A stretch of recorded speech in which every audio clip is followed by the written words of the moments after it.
મિત્રો, કેમ છો? મજામાં? આજે આપણે દાળ બાટી બનાવવાની છે.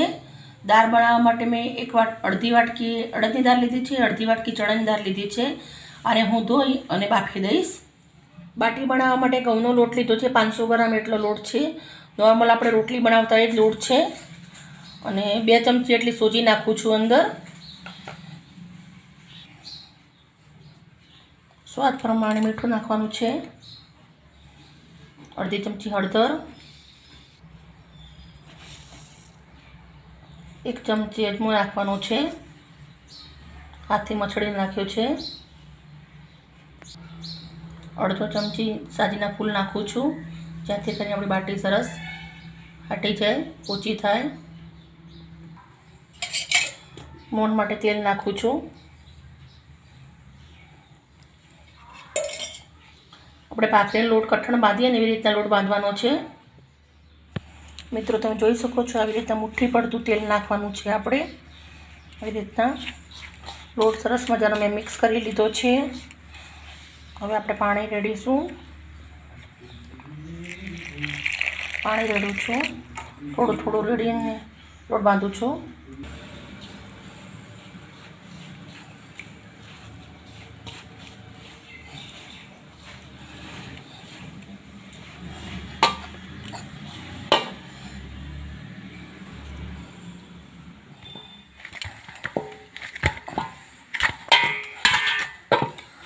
મિત્રો, આપણે લોટ આવી રીતે ટૂંપવાનો નહીં ક્યારે. બાટીનો લોટ આપણે આવી રીતે જ બાંધવાનો છે.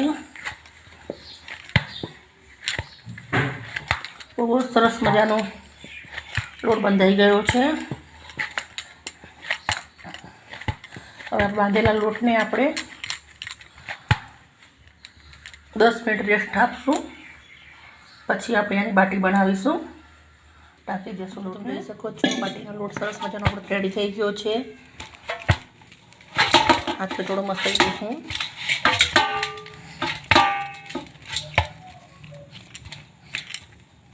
મિત્રો, તમે જોઈ શકો છો આપણે આ સાઈડની બાટી બનાવવાની છે. આટલી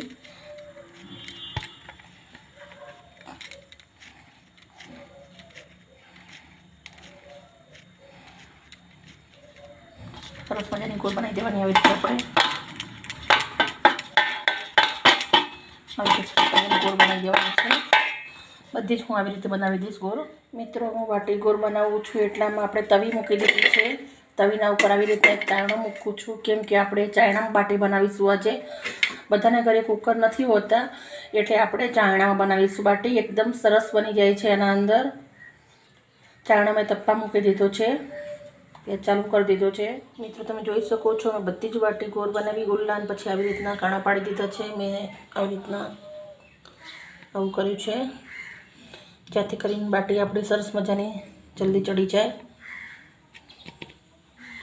જોઈ શકો છો તમે. ચાયણો તપી ગયો છે. આપણે બાટી મૂકી દઈશું. ધોઈ લઈ લીધો છે ચાયણો.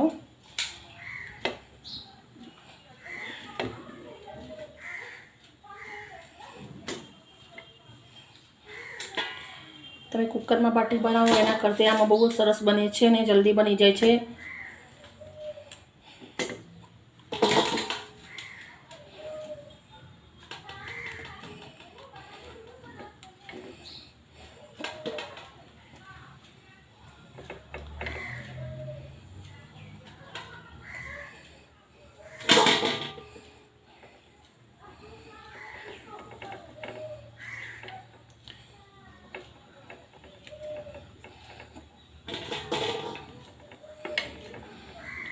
બધી જ બાટી મૂકી દીધી છે ચાયણામાં. ચાયણાના ઉપર હું એક થાળી ઢાંકી દઉં છું. આવી રીતે ઢાંકો તો બી ચાલે, આવી રીતે ઢાંકો તો બી ચાલે.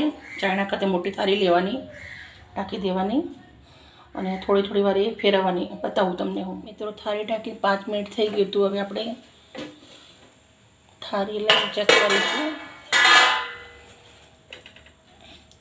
આવી રીતના ફેરવવાની છે. તમે જોઈ શકો છો કેટલું સરસ મજાનો કલર આવ્યો છે.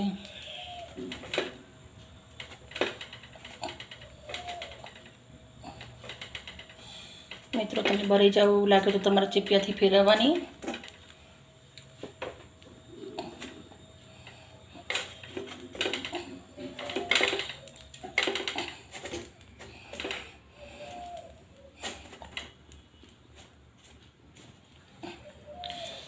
જોઈ શકો છો બહુ જ સરસ મજાની બાટી ફાટવા માંડી છે, શેકાવા માંડી છે. બહુ જ સરસ બને છે ને એકદમ ઝડપી બની જાય છે. પાછું આપણે સારી ઢાંકી દઈશું. કપડાથી લેવાની થાળી કદી બળી જવાશે નહીતર. એકવાર પાછું ચેક કરી લેશું આપણે.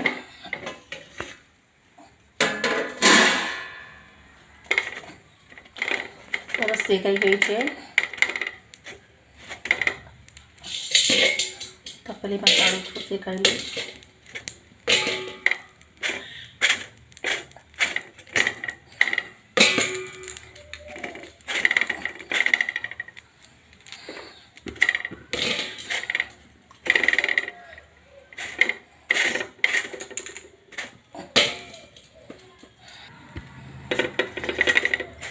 મિત્રો તમે જોઈ શકો છો કેટલી સરસ મજાની બાટી આપણી ફાટી ગઈ છે.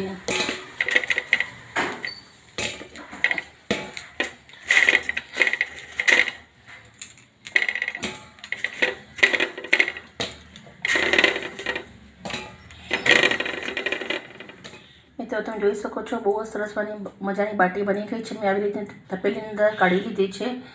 ખરેખર દેશી પરંપરાથી બનાવેલી છે. રાજસ્થાની બાટી હોય છે એટલે હું પણ રાજસ્થાની છું તો સેમ ટુ સેમ એવી જ બનાવી છે મેં, અને બહુ જ સરસ બનાવી છે. અને હવે હું દાળ બનાવું છું. દાળના તમને વઘારના મસાલા બતાવું. 2 ડુંગળી લીધી છે, 2 ટામેટાં લીધા છે. આ બધું જ લસણ આપણે દાળમાં જશે. દાળના 2 વઘાર થશે. અને મરચાં લીધા છે, મરચાં તીખા છે. સૂકા મસાલા પણ આવશે. મોટી ઇલાયચી છે, નાની ઇલાયચી છે, જાવેત્રીનું ફૂલ છે, તમાલપત્ર છે, તજ છે અને એક ફૂલ છે. આ સૂકા મસાલાથી વઘાર કરીશું. પહેલાં આપણે મૂક્યું છે, રાઈ જીરું નાખ્યું છે, ગરમ મસાલા નાખીએ છીએ સૂકા.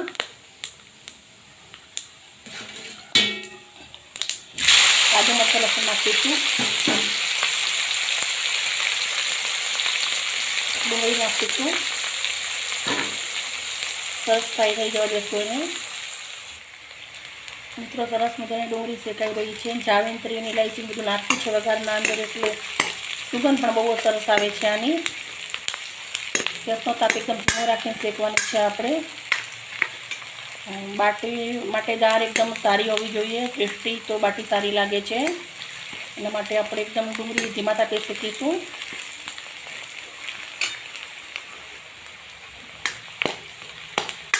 તમે જોઈ શકો છો કલર ચેન્જ થઈ ગયો છે સરસ મજાનો. હવે આપણે ટામેટાં નાખીશું.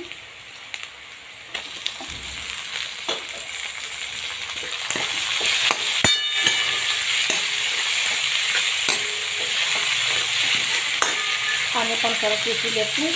ટામેટાં જલ્દી ચડી જાય એના માટે આપણે મિક્સ નાખું છું.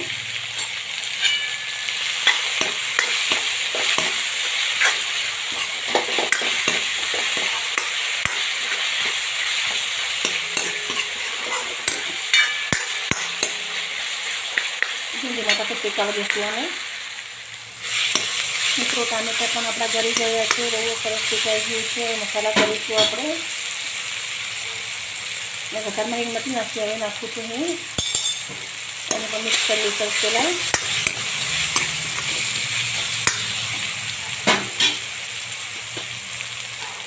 મીઠું નાખ્યું છે એટલે ઓછું નાખીશું આપણે. હળદર નાખું છું.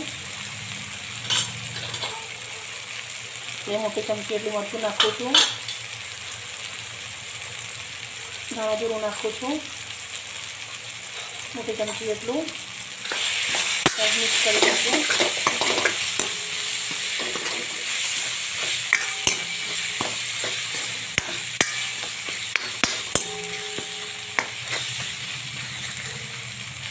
મેન દાળના અંદર આ મસાલો છે. આપણે સરસ મજાનો અને શેકાવા દેવાનો છે. મસાલા સરસ શેકાશે તો જ દાળ આપણી સારી બનશે. મિત્રો તમે જોઈ શકો છો કેટલા સરસ મજાના આપણા મસાલા શેકાઈ ગયા છે. હવે આપણે થોડું પાણી નાખીશું અંદર.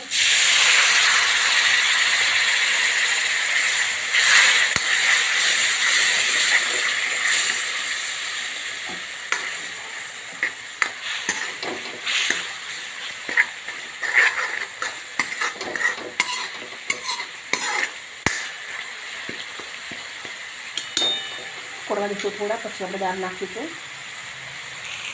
મસાલો સરસ થઈ ગયો છે. હવે આપણે દાળ રેડી દઈશું.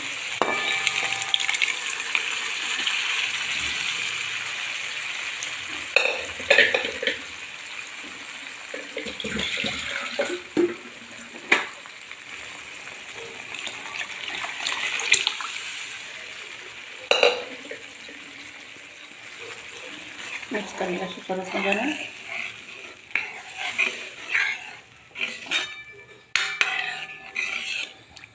એકદમ તીખી તમતમતી ધમધમાટ આપણી દાળ સરસ મજાની થઈ ગઈ છે. અને આપણે ઉકળવા દેશું હવે, અને પછી એક વઘાર કરીશું. મિત્રો તમે જોઈ શકો છો 10 મિનિટથી મેં આવી રીતના ધીમા તાપે એકદમ દાળ ઉકાળી છે. 10 મિનિટથી ઉકાળી છે દાળ ધીમા તાપે. હવે આપણે ગેસ બંધ કરી દઈશું અને એક વઘાર કરીશું દાળના અંદર. મિત્રો મેં વઘારિયાના અંદર ઘી ગરમ મૂક્યું છે. બટર મૂકો, ઘી મૂકો, કોઈ બી મૂકો, પણ મેં ઘી ગરમ મૂક્યું છે.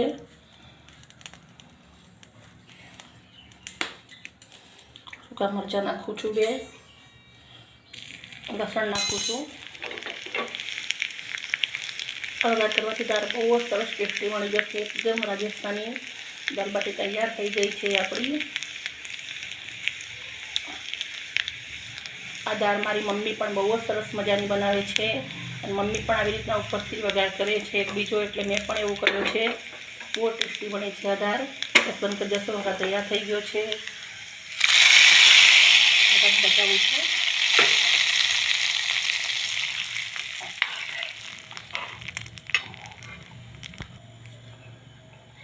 દાળના અંદર કંઈક કમી છે દાણા નાખી દઈશું.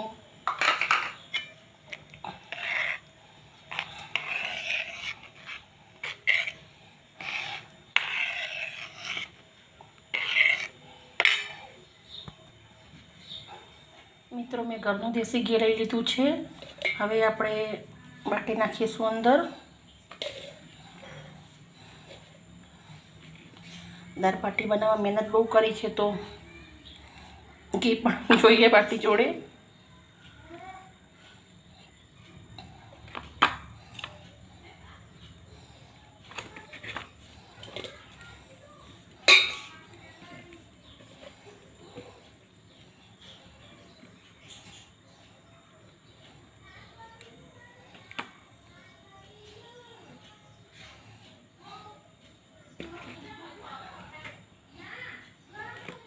મિત્રો તમે જોઈ શકો છો મેં આવી રીતની દાળ આપણી વાટકાના અંદર કાઢી લીધી છે. અને થોડો વઘાર નાખું છું. ઉપર રાખ્યો તો મેં એનો પ્લેટમાં લઈ લેશું. ચાલો મિત્રો તમે જોઈ શકો છો બહુ જ સરસ મજાની આપણી દાળ બાટી તૈયાર થઈ ગઈ છે. અને મેં જોડે લસણની ચટણી લીધી છે, ડુંગળી લીધી છે, અને ઘી મૂક્યું છે. કે આટલું ઘી તો પહોંચે નહીં બાટીના અંદર, એટલે ચોરી બાટીને પછી ઘી નાખીને ખાવામાં આવે છે. અને દાળ પણ બહુ જ સરસ મજાની થઈ ગઈ છે. ડીશ આપણી તૈયાર થઈ ગઈ છે. મિત્રો બહુ સરસ મજાની આપણી બાટી તૈયાર થઈ ગઈ છે. દાળ તૈયાર થઈ ગઈ છે. ફિરોજાબેનની ફરમાઈશ હતી કે બેન મારી દાળ બાટીની રેસીપી જોઈએ છે. ફિરોજાબેન તમારી દાળ બાટી સરસ મજાની તૈયાર થઈ ગઈ છે. તમારા ઘરે જરૂરથી બનાવજો. મિત્રો તમે મારા વિડીયો ગમતા હોય તો મને લાઇક અને સબસ્ક્રાઈબ કરજો, જેથી કરીને તમારા માટે રોજ રોજ નવું નવું લઈને આવું. ઓકે મિત્રો, બાય બાય મિત્રો.